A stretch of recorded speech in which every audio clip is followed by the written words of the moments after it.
어제 국가 부재, 재정 공백을 주장한 이재명 대표의 기자회견은 현재의 경제 상황에 대한 민주당의 진단이 위험할 정도로 왜곡돼 있다는 사실을 보여줬습니다. 무엇보다 고물가와 고금리로 인한 민생의 어려움을 이야기하면서 재정을 확대하자는 주장은 모순투성입니다. 현재 전 세계에서 진행 중인 고물가 현상은 코로나 팬데믹 당시 각국이 펼친 확장 재정 정책으로 비롯되었습니다. 이러한 인플레에 대응하기 위해 각국은 고금리 기조를 유지하고 있고 IMF 등 세계 금융기구들도 각국의 긴축 재정을 조언하고 있습니다.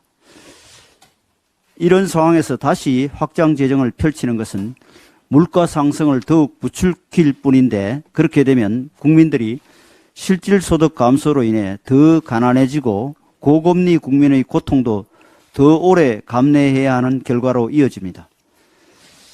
당연히 국가의 지원이 필요한 일부 계층을 제외하면 대부분의 국민에게는 약간의 현금성 지원을 받는 달콤함보다 고물가 시대를 살아가는 고통이 훨씬 클 것입니다. 따라서 하루빨리 고물가 현상을 끝낼 방안을 찾을 생각은 않고 국민 고통을 이유로 세금을 더 풀자고 하는 것은 조삼모사만도 못한 주장입니다. 원래 예산안에서 정부가 건전 재정 기조를 유지하면서도 소상공인, 청년 지원 예산과 복지 예산을 선별적으로 늘린 이유는 시장의 인플레이션을 부추기지 않으면서 소득 재분배라는 재정 정책의 기본을 지키기 위해서임을 거듭 강조하지 않을 수 없습니다. 또 민주당 계속 R&D 예산 감축을 지적하는데, 지금의 R&D 예산 구조조정은 문재인 정부 당시 예산 확대에만 급급해서, 다시 하겠습니다. 문재인 정부 당시 예산 확대에만 급급해 초래된 비효율을 바로잡으려는 것입니다. 어제 윤석열 대통령께서는 구조조정을 통해 R&D 취지에 충분한 예산 지원 시스템을 만들고 그 규모 또한 재임 중에 대폭 늘려나가겠다고 확언하셨습니다.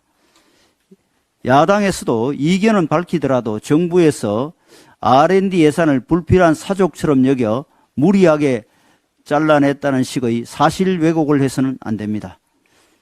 이 밖에 이재명 대표는 재생에너지 산업 투자를 이야기했는데, 문재인 정부 시절 세금이 대거 투입된 태양광 사업이 운동권 진영의 비리 복마전이 된 사실을 모르는 국민은 없습니다.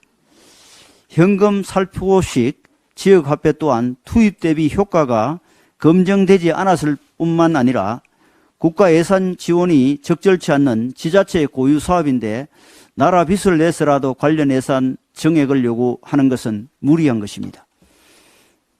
민주당이 재정 만능주의와 정략적 예산 정액 기조를 버리지 않는다면 올해 예산 심사도 큰 어려움을 겪을 수밖에 없습니다.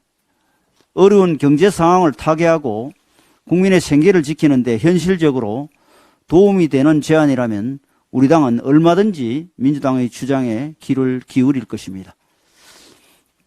그러나 말만 화려하지 사실은 국민에게 더 큰 부담을 지을 뿐인 사이비 경제학을 지난 정부에 이어 또 실행에 옮길 수는 없습니다. 민주당 대표가 어제 기자회견에서 각 가정의 대출 이자와 실질 소득 감소를 걱정한 마음이 진실하다면 정부의 건전 재정 기조를 무너뜨리려 하지 말고 가능한 범위 내에서 합리적인 제안을 해 주시기를 당부드립니다.